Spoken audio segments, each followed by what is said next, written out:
Chapter 7, Bad News. Wilbur liked Charlotte better and better each day. Her campaign against insects seemed sensible and useful. Hardly anybody around the farm had a good word to say for a fly. Flies spent their time pestering others. The cows hated them, the horses detested them, the sheep loathed them. Mr. and Mrs. Zuckerman were always complaining about them and putting up screens. Wilbur admired the way Charlotte managed. He was particularly glad that she always put her victim to sleep before eating it. "It's real thoughtful of you to do that, Charlotte," he said. "Yes," she replied in her sweet musical voice. "I always give them an anesthetic so they won't feel pain. It's a little service I throw in." As the days went by, Wilbur grew and grew. He ate 3 big meals a day. He spent long hours lying on his side, half asleep, dreaming pleasant dreams. He enjoyed good health, and he gained a lot of weight. One afternoon, when Fern was sitting on her stool, the oldest sheep walked into the barn and stopped to pay a call on Wilbur.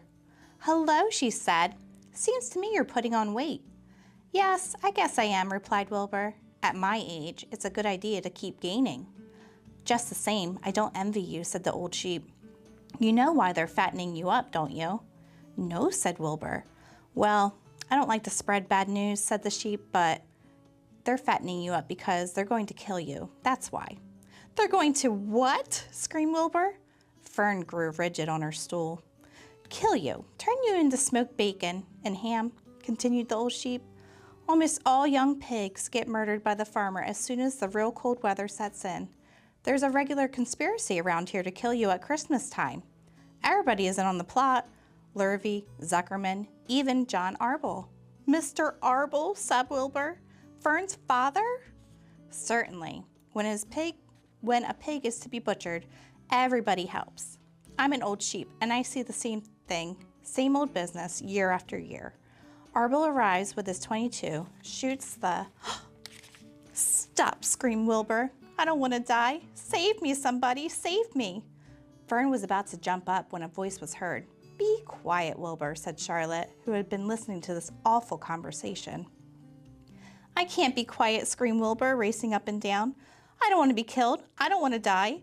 Is it true that the old sheep says, Charlotte? Is it true that they're going to kill me when the cold weather comes?" "Well," said the spider, plucking thoughtfully at her web, "the old sheep has been around this barn a long time. She has seen many a spring pig come and go. If she says they plan to kill you, I'm sure it's true. It's also the dirtiest trick I've ever heard of. What people don't think of." Wilbur burst into tears. "I don't want to die," he moaned. "I want to stay alive right here in my comfortable manure pile with all my friends.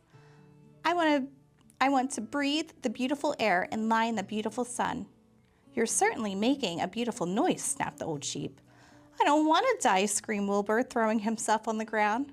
"You shall not die," said Charlotte briskly. "What? Really?" cried Wilbur. "Who's going to save me?" "I am," said Charlotte. "How?" asked Wilbur. "That remains to be seen, but I'm going to save you, and I want you to quiet down immediately. You're carrying on in a childish way. Stop your crying. I can't stand hysterics." Chapter 8, A Talk at Home. On Sunday morning, Mr. and Mrs. Arable and Fern were sitting at breakfast in the kitchen. Avery had finished and was upstairs looking for his slingshot. "Did you know that Uncle Homer's goslings had hatched?" asked Fern. "How many?" asked Mr. Arable. "7, replied Fern. "There were 8 eggs, but 1 egg didn't hatch, and the goose told Templeton she didn't want it anymore, so he took it away." "The goose did what?" asked Mrs. Arable, gazing at her daughter with a queer, worried look. "Told Templeton she didn't want the egg anymore," repeated Fern. "Who is Templeton?" asked Mrs. Arable. "He's the rat," replied Fern. "None of us like him much." "Who's us?" asked Mr. Arable. "Oh, everybody in the barn cellar.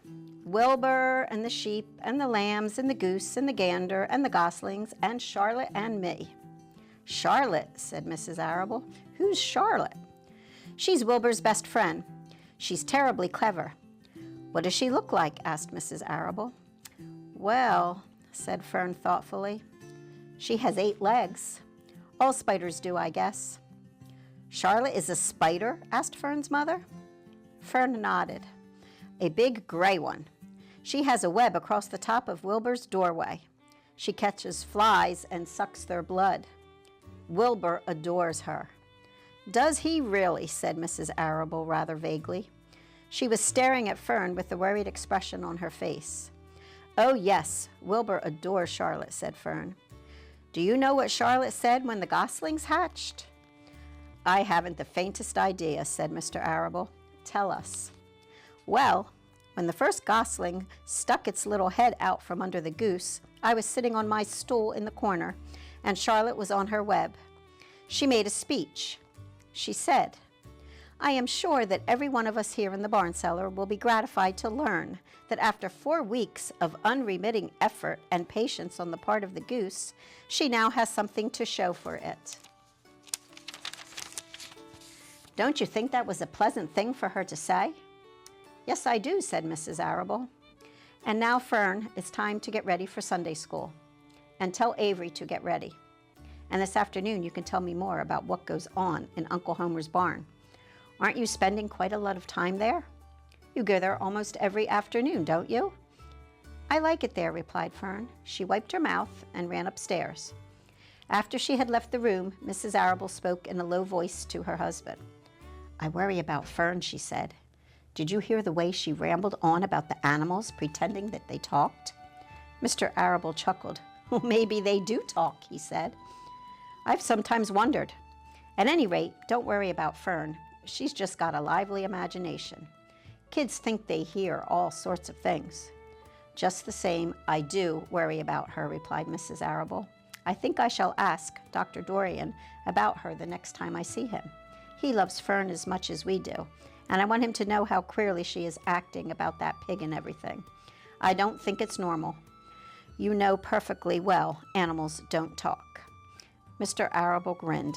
Maybe our ears aren't as sharp as Fern's, he said.